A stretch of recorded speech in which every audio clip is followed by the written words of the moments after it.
70 million years ago, during the Cretaceous period, the land teemed with dinosaurs of all shapes and sizes.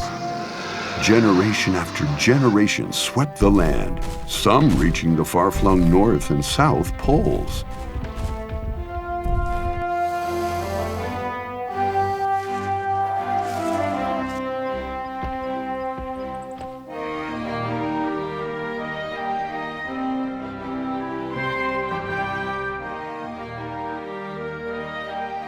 Witness the amazing story of dinosaurs that survived in the polar regions.